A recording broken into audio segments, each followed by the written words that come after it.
वंदे पुरुषोत्तम।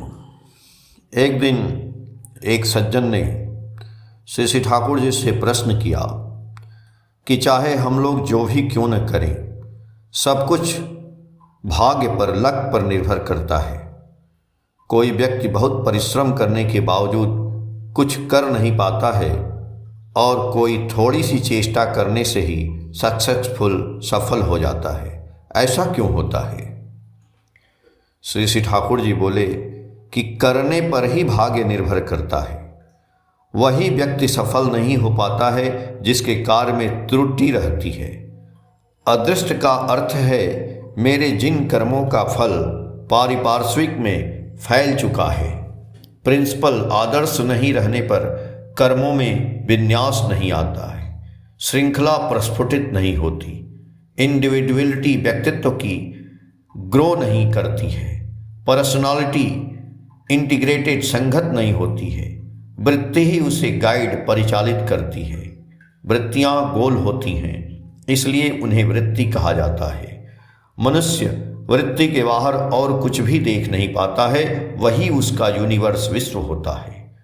उसमें एक का दूसरे के साथ कोई संपर्क नहीं रहता है।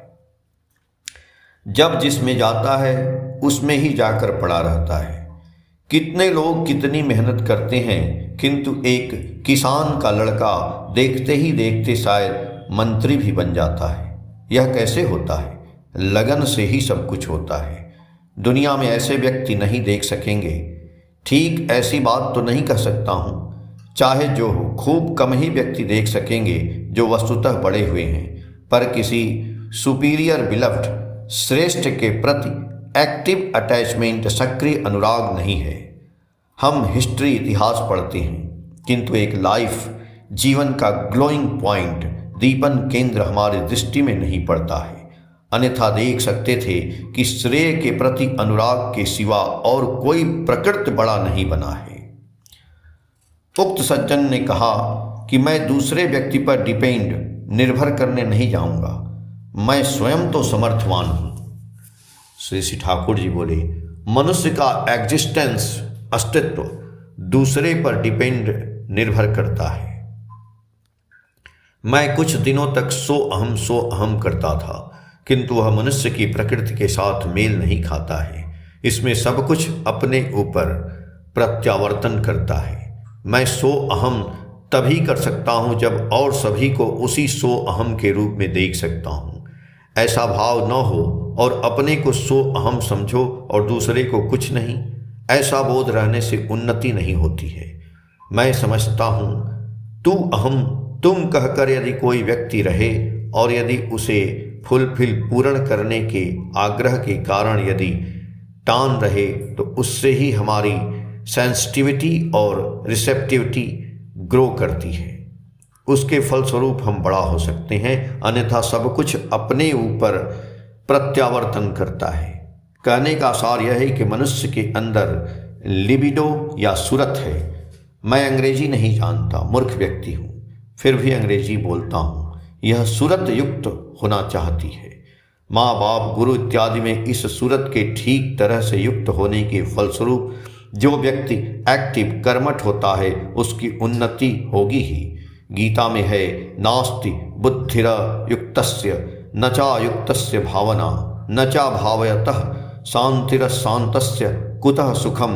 और क्या है? योगः कर्म सुकौशलम। यही बात है। ठाकुर शब्द का अर्थ है जो ठक्कर है, अर्थात ठोकर देते हैं। हमारी वृत्ति और उनके साथ कॉन्फ्लिक्ट, संघात होता है। इस कॉन्फ्लिक्ट, संघात के फलस्वरूप एडजस्टमेंट, नियंत्रण आता है। फिर प्रश्न पूछा गया ठाकुर जी से कि फॉटिग लेयर, क्लांति का स्तर को किस प्रकार भेद किया जा सकता है?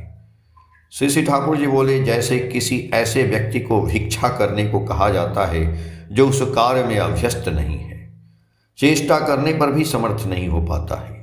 घूमते फिरते उसका शरीर और मन क्लांत हो जाता है। फाटिग और डिप्रेस्ड, अवसन्न, किंतु एक चीज नहीं है। उस समय भी वह बुद्धि लगाता है। उसी भाव से वह सोच विचार कर चेष्टा करते हुए एक अच्छा रास्ता निकाल लेता है। उसी अनुसार वह कार्य करते हुए सफल होता है। उस समय उसकी एनर्जी शक्ति विकसित होती है, कॉन्फिडेंस आत्मविश्वास आता है और बड़े बड़े कार्यों का दायित्व लेकर वह उसे आसानी से निभाता है। उसके बाद पुनः डिफ़िकल्टी कठिनाई आती है तो वह उसे अतिक्रम करता है। बैठे बैठे सोचने और हताश होने से कुछ नहीं होता है।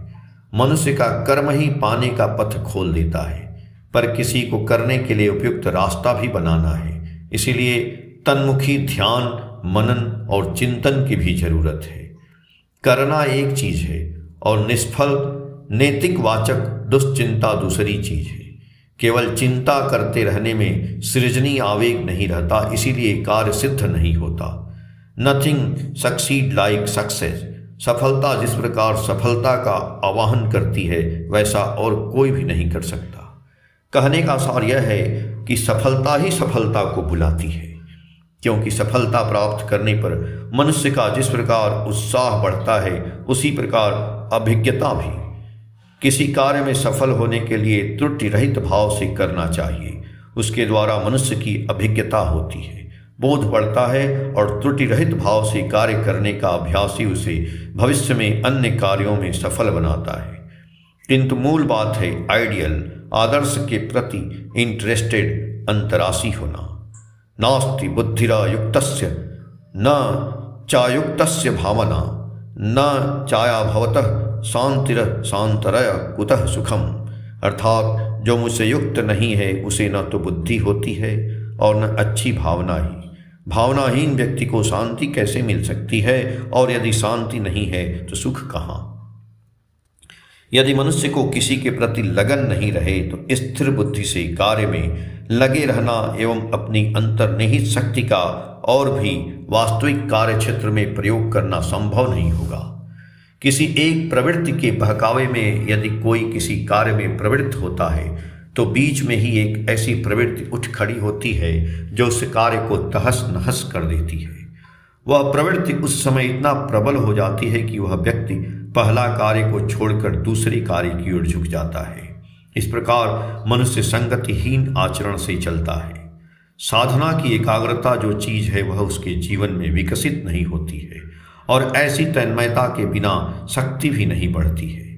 हृदय का अनुराग लेकर श्रेष्ठ प्रिय में मनुष्य जब तक युक्त नहीं होता है तब तक वह वैसा नहीं बन पाता है, क्योंकि प्रिय जहाँ प्रवृत्ति उपभोग का विषय है वहाँ उसी प्रिय के प्रति खिंचाव से दूसरी प्रवृत्तियों के आकर्षण और विक्षेप से अपने को बचाकर एकांत साधना में लीन रहने जैसा समर्थ उत्पन्न नहीं होता।